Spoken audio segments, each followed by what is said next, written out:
welcome back to my channel. My name is Katrika. It's your girl Katrika here. So this is our Sunday video. So I hope that, it's the beginning of the week, and I know a lot of you will usually use Sunday to prep yourselves to get ready for the rest of the week. I know a lot of people do like their meal preps. They do a whole lot of some people get their clothes sorted out, and I feel like if we were to consistently do that with our mind, it will go a very long way in giving us the results that we seek. So thank you once again for joining me for this video. Please subscribe, like, comment. Let's get a conversation going about this week's title. And I want to call it The Lies We Tell Ourselves. So I'm going to be very, very I'm going to be laying some things a little bit bare here with you guys. And I normally don't like to be vulnerable in open spaces, right? But I feel that it's necessary at times, because probably my vulnerability can help somebody else. So as long as I'm not on here, doing things willy-nilly, the goal is always to help someone. So with that in mind, I want to talk to you guys about what were my purpose killers. So in my book, Prayer and Purpose, I talk about how stress, worry, doubt, fear, anxiety were my purpose killers, right? They literally would stop me dead in my tracks. And every time I would want to do something or an idea would pop into my head, immediately the negative would come right at me. And it would be like, well, are you sure that you can do that? Is that even a good idea? You don't have enough skills, you don't have the right education, you don't have. Or it could be, if it's not the fear, it could be also the worry that, oh my gosh, what if it doesn't work out? What if it's a big failure? You guys get where I'm going, right? But I also realize that we yearn for the truth. We yearn, our soul yearns to hear that, you know what?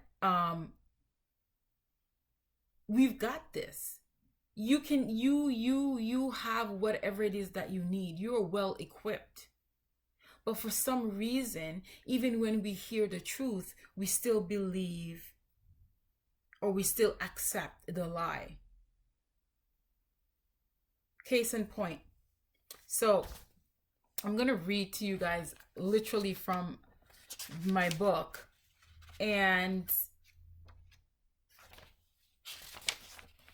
right when I talk about, just before I talk about what my purpose killers were, there's an exercise that asks me to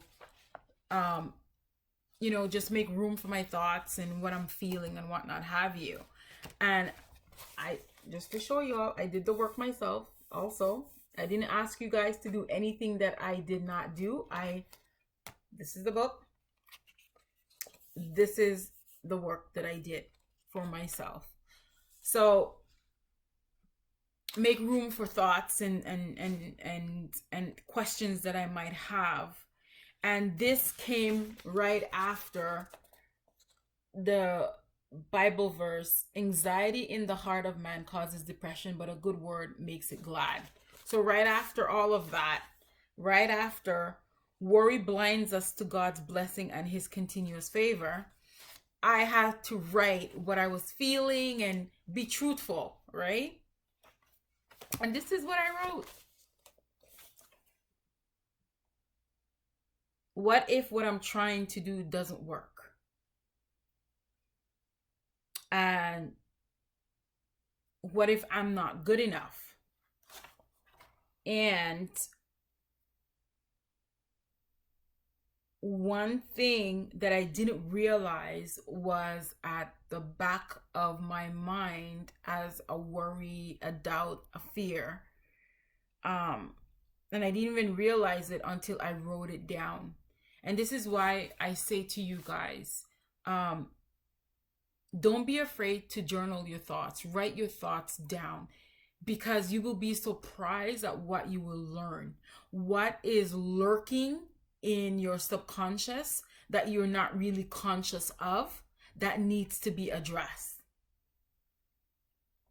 And one of the things that was lurking in my subconscious, and I think in my book I also talked about, once I started writing it, a few months into it, I sort of like went headlong into a lot of doubt.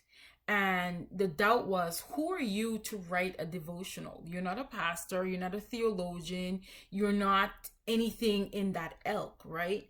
And that crippled me legit for like 3 months. I didn't put pen to paper, I didn't hit my keyboard on it for like 3 months, because that was the recurring lie that I kept telling myself, and I believed it, right? And it wasn't until I was able to work out of that, work past that, that I started writing again. And one of the lies that I was telling myself, or one of the things that I was telling myself that kept me back from fulfilling what I was meant to do, was, what if I misrepresented God by saying the wrong thing? And that was a heavy burden on my heart that I didn't realize was keeping me back, right? But I know that that is not something that I should lead with. I know that we're all going to make mistakes. I know that I may say something that may be interpreted wrong, or I may even say the wrong thing. And I have to accept that. That's part of the journey. That's part of being a human being. And if I'm going to allow something like that, or, trying something and it doesn't work out, to impede me from doing good, then your enemy has already won. And I'm here to tell you that seek out the truth. But while you're seeking out the truth, leave no room for the lies. Don't leave room for the lies. The lies take up a lot of space. The lies will take up more space than your truth. And that is what I want to leave with you guys.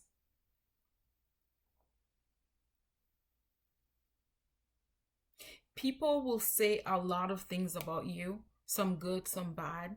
You will believe a lot of things about yourself. But what I want to leave with you is, if what you believe does not bear fruit, good fruit, then you need to get rid of it. What am I talking about? Look at where you are right now. Where you are right now is a reflection of your mindset.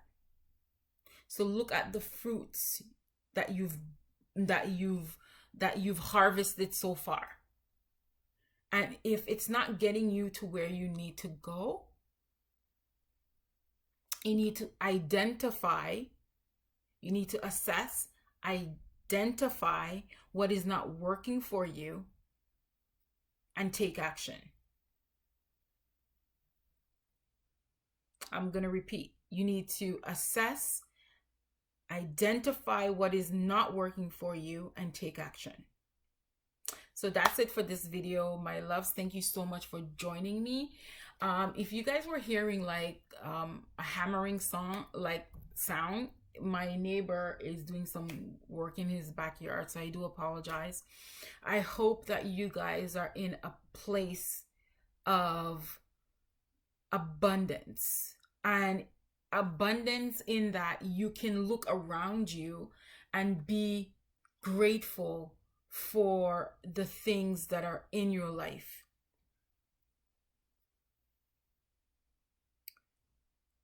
Sometimes when we are going through it's so easy to, discount what we think of as the little things. But if you woke up this morning, you're winning.